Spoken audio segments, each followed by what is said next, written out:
All right, so get this. Today we're diving into something that might sound a little crazy at Oh, first. yeah. Yeah, it's about stepping back from an avoidant partner to actually reignite their attraction. Okay. Stick with us, though, because the psychology behind this is pretty wild. It really is. It really plays with some deep-seated patterns, especially when we're talking about attachment styles. Right. Someone with an avoidant attachment style, they often really crave independence, Yeah. and they can get a little spooked, by intense intimacy. Yeah, and that's something we see in a lot of the source material for this deep dive. Right. Like, apparently it's super common for avoidance to be really into you, like at Uh-huh. first, but then as things get closer, they like pull back. Yeah, It's almost like a pattern. absolutely. And it's important to remember, this doesn't mean you're not good enough or anything like that. Right. It's their internal wiring, kicking in. Yeah. This drive to keep their sense of autonomy.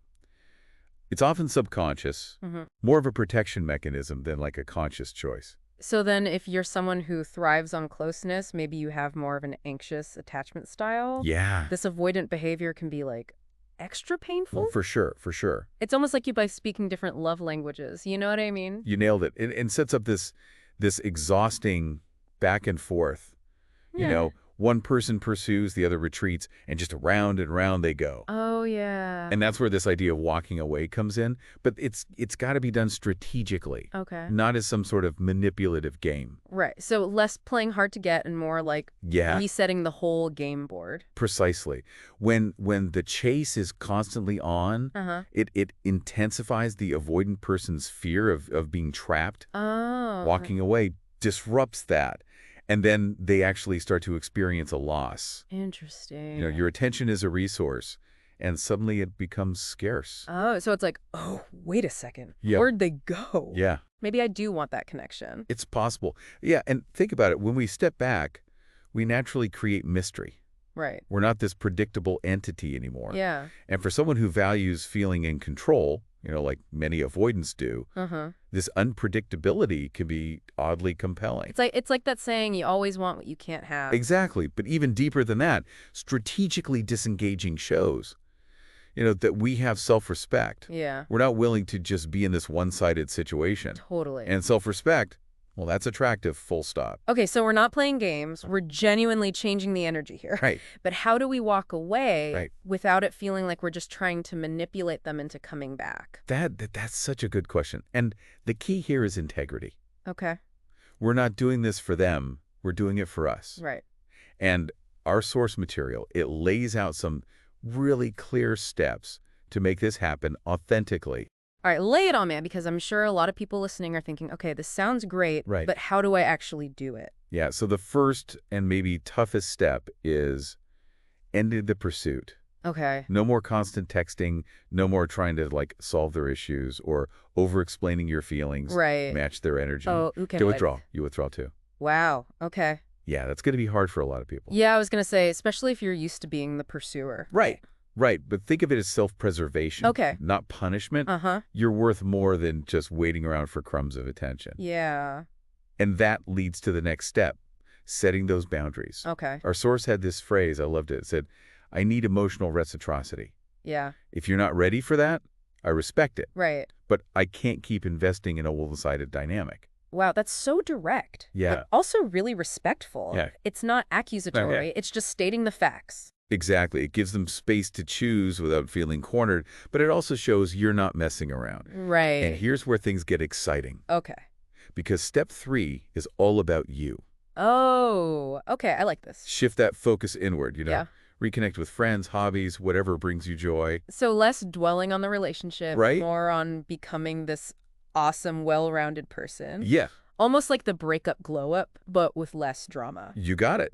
And this isn't just about them potentially coming back. It's about you genuinely thriving. Yeah, And that's magnetic, no matter what. that's true.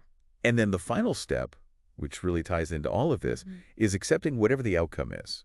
Okay, so we're not doing this to guarantee that they'll come crawling back, but to No. break those unhealthy cycles and reclaim our self-worth. Exactly. But I got to admit, I'm still curious.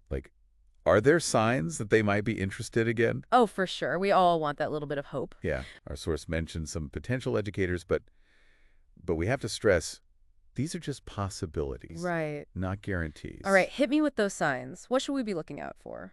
First, keep an eye out for random outreach.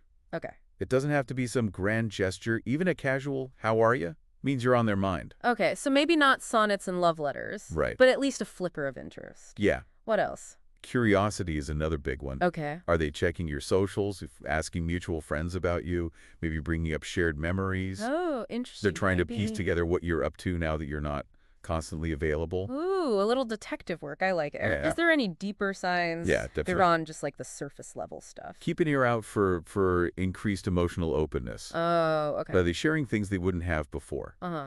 Maybe this space has allowed them to process Yeah, feelings yeah. and realize they actually crave more connection. So, vulnerability is a good sign. Yes. Anything else? Or are we getting into wish fulfillment territory here? One more, and this one's pretty clear. Do they suggest meeting up or reconnecting in some way? Okay. This shows they're actively considering rekindling things, Right. not just passively curious. Okay, so we've got some breadcrumbs to follow, but I have a feeling there's a proceed with caution sign flashing here, right? You are 100% right. Okay, good. Even if they do come back around, we can't just jump back into the same old pattern. So no instantly falling back into that like intense dynamic. Right. Got it. What should we be looking for instead? Yeah, what should we be looking for? Consistent effort and genuine change. Okay. Words are easy, but their actions need to show they're invested in building something healthier, more balanced this time around. Actions speak louder than words. For sure. But before we get ahead of ourselves, I think it's important to remember that even if they don't come back, Right. you've gained something incredibly valuable just by taking these steps.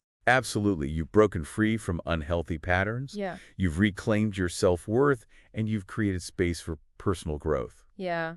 That's a win, no matter what happens next. I love that perspective. Me too. Okay, so we've covered a lot of ground in part one of this deep dive. We have. Why walking away can be effective, how to do it authentically, Yeah. and even some signs they might be reconsidering. Uh-huh. But we've only scratched the surface of the psychology at play here. True. In part two, we're diving even deeper, Yes. exploring concepts like the scarcity principle and the halo effect. So stay tuned. So stay tuned. Welcome back to the deep dive. Okay, so before we jumped into those like practical steps, Yeah. we were talking about how walking away from an avoidant partner can like spark that renewed attraction. Right. Right. And there's this whole psychological principle behind this. It's called the scarcity principle. Yeah. Have you heard of that? Okay, scarcity principle. It sounds kind of intense.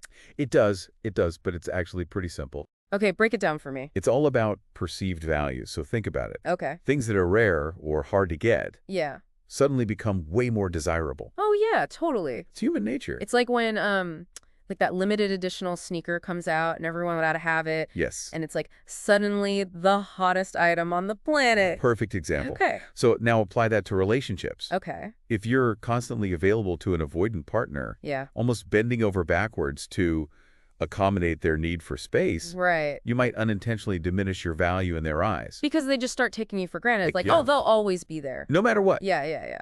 But when you shift that dynamic, when you walk away and focus on your life, Right. you create that sense of scarcity. Okay. You're not readily accessible anymore. Yeah. And it triggers a subconscious shift in their perception. So instead of like blending into the background, Right. you're suddenly front and center again. Almost Yeah. like you've leveled up in the game of attraction. You've got it. It's not about manipulation. It's about naturally tapping into this psychological principle. Okay. They start wondering why you're not around as much. Uh-huh. And that can spark curiosity, even a desire to reconnect. But wait, isn't there a risk that this could be like misconstrued as playing games? Yeah, that's a good point. Like we're intentionally withholding affection just to get a reaction. Right, and that's why the intention behind walking away is so important. Yeah. We're not manufacturing scarcity. We're genuinely investing in ourselves. Okay. And when we do that, something really interesting happens. Okay, what's that? It ties into another psychological concept called the halo effect. Halo effect sounds kind of angelic. It does, but it's a cognitive bias. Okay. Basically, a shortcut our brains take. Right. Our overall impression of someone influences how we see their individual traits. So, like, if we find someone attractive, we also just assume they're smart and kind and funny. Yes. Even if we, like, don't actually know that. Exactly. First impressions matter. Yeah. And they can create this halo Oh, that colors everything else we perceive about a person. gotcha. So how does this halo effect play into the whole walking away strategy? So think about what happens when you prioritize your growth. Okay. You're radiating confidence, self-respect, and a sense of fulfillment. Yeah. Those qualities, they make up a pretty dazzling halo. It's like that inner growth you get when you're killing it in life. People Yes. can just like sense it. Exactly. And that positive energy, it's Yeah. contagious. Right. It can shift how your avoidant partner sees you, Uh-huh. even subconsciously. Interesting. They start noticing those positive changes, and it reframes their whole perception of you. So I'm starting to see how all these pieces fit together. It's Yeah. not just about like disappearing to make them miss you. Right. It's about leveling up yourself Exactly. so that the version of you they encounter, if they do come back, Right. is even more captivating. That's a great way to put it. Okay. It's about becoming the best version of yourself. Uh-huh. And that's inherently attractive. Totally. But there's one more psychological element we got to mention here. Oh, there is. Yeah. It's called reactance theory. Reactance theory. Okay, hit me. So this one's all about freedom and control. Right. Humans have this like natural resistance to feeling like their choices are being limited or controlled. Okay. Like, have you ever like been told you can't do something Oh, yeah. and then suddenly it's like the only thing you want to do? All the time. Yeah, that's reactance in action. Exactly. So apply that to relationships. Okay. When an avoidant partner feels pressured or pursued, Uh-huh. it triggers that same sense of reactance. Okay. Their instinct is to pull away, to like regain that sense of control. Makes So it- by stepping back, we're actually giving them the freedom they crave. Right, which is ironic. Yeah, it is kind of ironic. Because it might make them more likely to come back, Yeah, but on their own terms this time. exactly. It removes that pressure. Yes. And they're able to like approach the relationship or the idea of reconnecting from a place of genuine desire. Yes. Rather than feeling force. Exactly. My mind is blown. I never realized how many like layers of psychology right? were involved in this whole walking away thing. It's fascinating stuff. It is. And it all boils down to this. Prioritizing your needs, setting those healthy boundaries, Right. and creating space for both parties to really reassess what they want. So we're not playing games. We're not manipulating anymore. No. We're making choices that empower us and as like a side effect might tap into these like deeper psychological principles Right. that can reignite attraction. You said it perfectly. Mhm. By becoming the best versions of ourselves, we not only increase our own happiness, Right. but also create the potential for a healthier, more balanced relationship, Yeah. whether it's with this person or someone else down the line. This is so insightful. But before we move on, Yep. any like final thoughts for our listeners who are processing all of this? Yeah, I think, sometimes it can feel overwhelming. Right. So my final thought is this.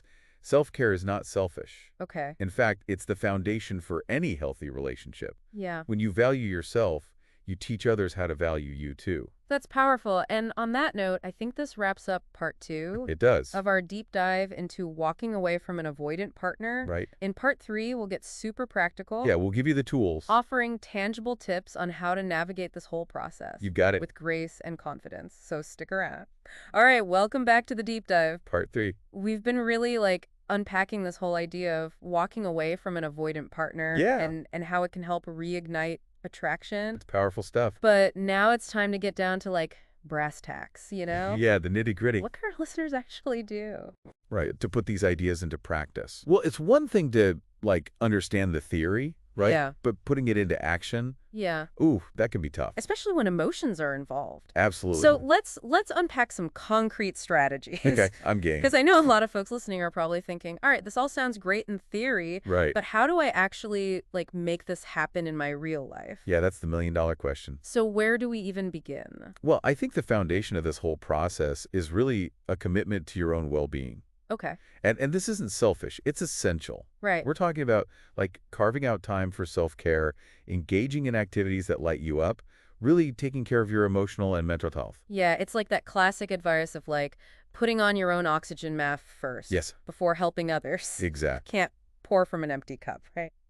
100%. And when you feel grounded and content within yourself, you're less likely to look for validation from external sources, including, that avoidant partner. Yeah, that makes sense. Yeah. And it makes me think back to that step we talked about in part 1, Mm-hmm. shifting that focus back to you. Right. It's almost like you're writing your own story, Yes, I love that. Not waiting for someone else to write it for you. Powerful.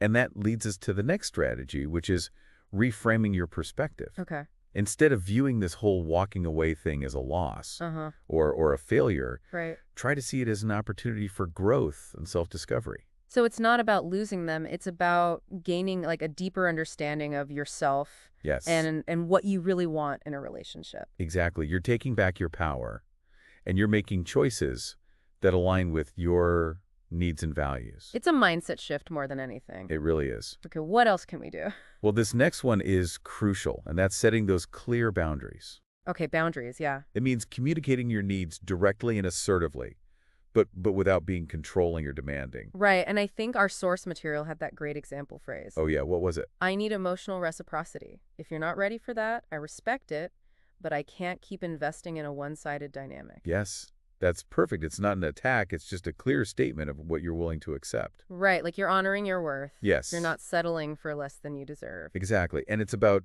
creating a dynamic built on respect, not one person constantly chasing the other. But what happens if, like, even with those clear boundaries, the avoidant partner still isn't meeting your needs? That's a tough one, and that's when you need to be really honest with yourself about whether this relationship is truly serving you, at least in its current form. Yeah, and I imagine that can be, like, a really tough realization. Oh, absolutely. But in a way, it's freeing, too.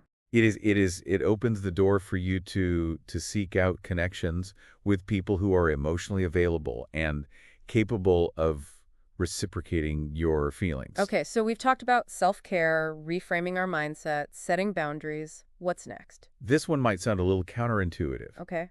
but it's about limiting contact and engagement. Okay. And this doesn't necessarily mean going full no contact, Right. but it does mean consciously stepping back. So like resist that urge to constantly text Yes, or call or check up on them on social media. exactly. Give both of you some breathing room. Breathing room, yeah. Creating that space, both physically and emotionally, it's key. Uh-huh. It gives you both a chance to gain clarity and perspective, Without that like intensity. yet without the intensity of constant interaction. And this actually makes me think back to like the scarcity principle we discussed earlier. Right. By stepping back, we're not like trying to play games, No, not at all. but we are creating that sense of intrigue. You're right on the money. And even if the other person doesn't come back around, Yeah. you've created space for yourself to heal, to grow, and to explore other possibilities. This has been such an eye-opening conversation. It has. Before we wrap up, any like final words of wisdom for those who are starting to walk away from an avoidant partner? You know, I think it can feel really daunting. Oh, yeah. So remember this.